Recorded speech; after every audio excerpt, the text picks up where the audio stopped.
28 years of lies. I found out I was adopted, face screaming in fear. Reddit story.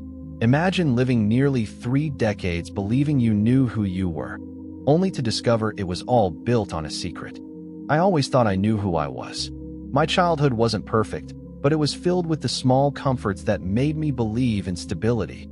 Family dinners, birthday cakes, holiday traditions. My parents, Robert and Anne, were steady and predictable, strict sometimes, but loving in their own way. It wasn't until I turned 28 that my identity began to unravel. It started innocently enough. I was applying for a new job that required a background check. One of the forms asked for a copy of my birth certificate. Simple enough, I thought. But when I dug through the family documents my mother had kept in an old wooden box, I found something strange. My birth certificate looked off. The ink was faded, the seal smudged. But the oddest part was the date. It showed I had been issued a replacement copy when I was already 5 years old. Why would anyone need a replacement so late? Curiosity gnawed at me. I asked my mom about it casually over dinner. She froze, her fork clattering against the plate. My dad cleared his throat, eyes flicking to her, then back to me. "It doesn't matter," my mom said quickly. "We lost the original, that's all." But her voice trembled, and that tremble cracked something open inside me. That night, I couldn't sleep. I searched online for information about delayed birth certificates, adoption records, anything that might explain the strange document. The deeper I went, the more uneasy I felt. A week later, the truth slipped out in the most unexpected way. My aunt, my mom's sister, called to wish me a happy birthday. We chatted about nothing in particular, until she said something that made my blood run cold. "You know, for someone who wasn't even supposed to be in this family, you turned out all right." My chest tightened. "What do you mean?" I asked, my voice cracking. She hesitated. "Oh God, they didn't tell you, did they?" "Tell me what?" There was a long silence. Then, in a low voice, she whispered, "You were adopted." The room spun. My phone nearly slipped from my hand. Adopted. The word felt alien, like it belonged to someone else's life, not mine. I confronted my parents that evening. My hands shook as I slammed the phone on the table. "Why didn't you tell me?" My mom burst into tears instantly. My dad tried to reach for me, but I pulled away. "You weren't supposed to find out like this," he said quietly. "We wanted to wait for the right time." "The right time?" I shouted. "I'm almost 30 years old. When exactly was the right time?" Tears streamed down my mom's face. "We wanted to protect you. You were so little when we brought you home. You were ours from the moment we held you. We didn't think it mattered. But it did matter." Every memory I had suddenly felt tainted, like I had been living someone else's story. "Who are my real parents?" I demanded. They exchanged a glance that made my stomach drop. Finally, my dad sighed, his voice heavy. "Your mother was very young. She couldn't keep you. That's all we know." I stared at them in disbelief. "That's all you know? Or all you're willing to tell me?" Neither of them answered. The silence was louder than any confession. That night, I packed a bag and left. I couldn't look at them without feeling betrayed. My entire life had been built on a lie, and I needed answers. But answers, I would soon discover, aren't always what you hope for. The narrator leaves home, determined to uncover the truth about their birth parents. But what they find may be more painful than the lie itself. I checked into a cheap motel that night, the kind with buzzing fluorescent lights and peeling wallpaper. My parents called over and over, but I couldn't bring myself to answer. Every time their names lit up my screen, it felt like a fresh betrayal. Instead, I sat on the edge of the bed, staring at the copy of my birth certificate I had shoved into my bag. The words blurred as tears filled my eyes. My whole life, my identity, suddenly felt like it belonged to someone else. The next morning, I called the county clerk's office. My voice shook as I asked if there were adoption records connected to my name. The woman on the line was polite but firm. "Those files are sealed. Only a court order can open them." I hung up, frustration boiling in my chest. A sealed file, a locked past, but I wasn't ready to give up. I turned to the internet, digging through adoption forums, Facebook groups, ancestry databases. Hours blurred into days, the glow of the screen my only companion. I submitted a DNA test through an ancestry website, hoping it might connect me to relatives I'd never met. While I waited, I called my aunt. She hesitated when she picked up, her guilt still fresh from the slip that shattered everything. "Please," I begged, my voice raw. "You open this door. Don't leave me in the dark. What do you know? There was a long pause.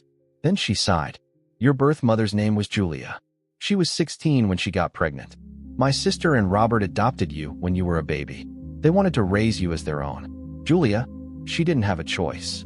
The words punched me in the gut. 16, barely more than a child herself. Do you know where she is now? I asked, my throat tight. I lost touch years ago, my aunt admitted.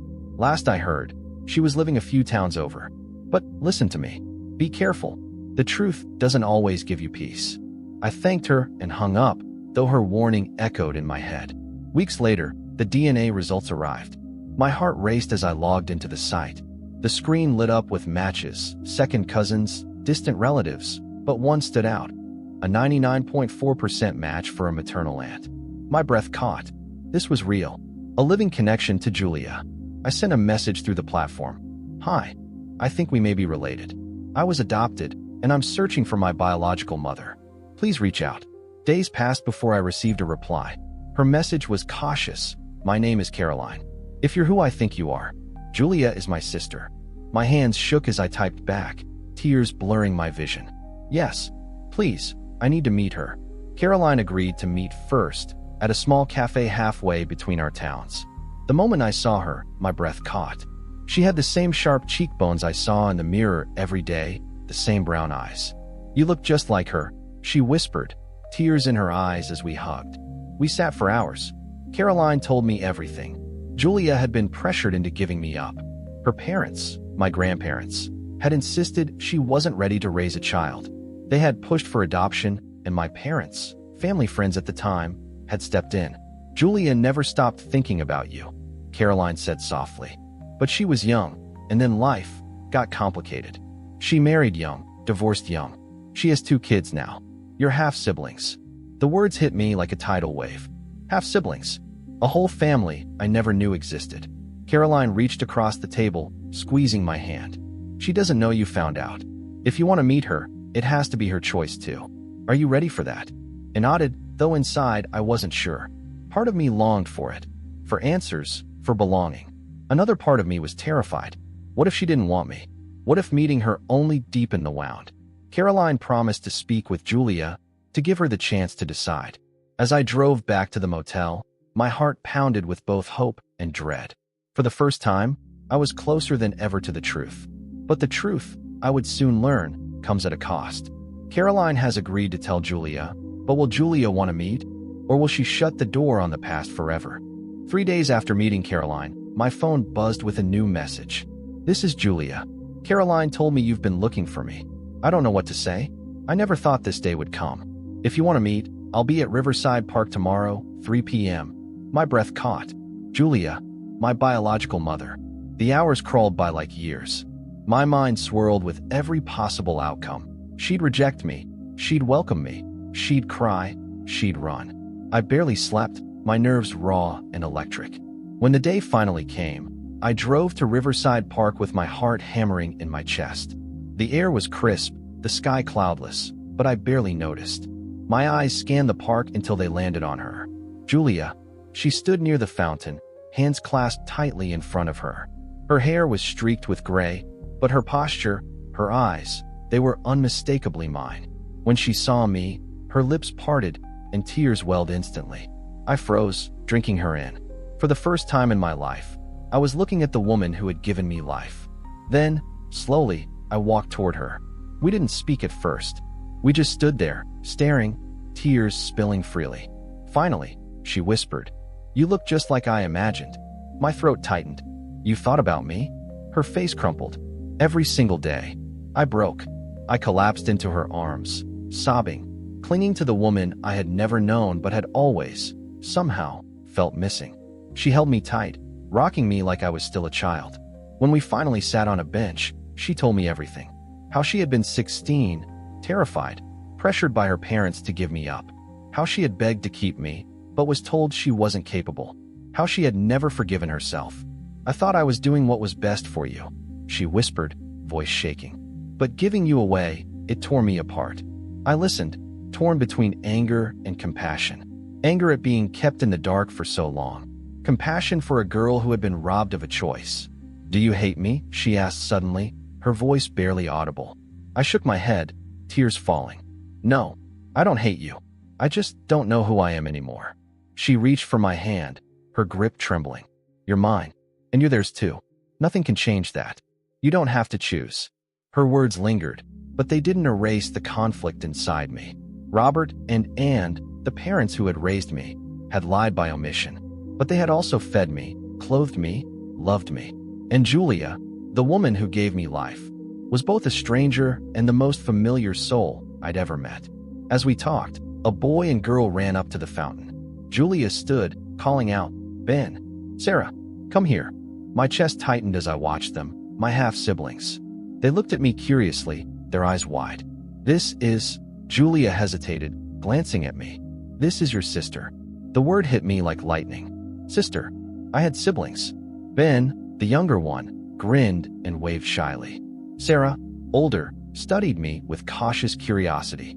In that moment, I felt something shift. My life wasn't just mine anymore. It was part of something larger, something hidden all along. The days that followed were overwhelming. Julia and I met several times, sometimes with Caroline, sometimes with the kids. Each meeting was a mixture of joy and sorrow, discovery and grief. When I finally faced Robert and again, it was tense. My mother cried, begging forgiveness. My father admitted he had always feared this day would come. "I should have told you," he whispered. "But I was scared you'd leave us, that we'd lose you." I looked at them, two people who had raised me, who had lied, but also loved in their flawed, human way. "You didn't lose me," I said softly.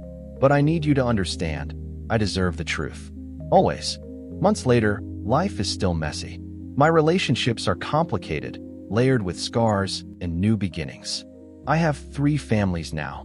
The one that raised me, the one that gave me life, and the one I am slowly learning to build for myself. But when I look in the mirror, I don't just see confusion anymore. I see strength. Because my identity isn't just about where I came from. It's about the choices I make now. And though I may never fully reconcile the pieces of my past, I know this. I am whole. High voltage ending note. The discovery of adoption shattered the narrator's world, but from the wreckage emerged a new, complex truth. Family can be chosen, found, and built, even after decades of silence.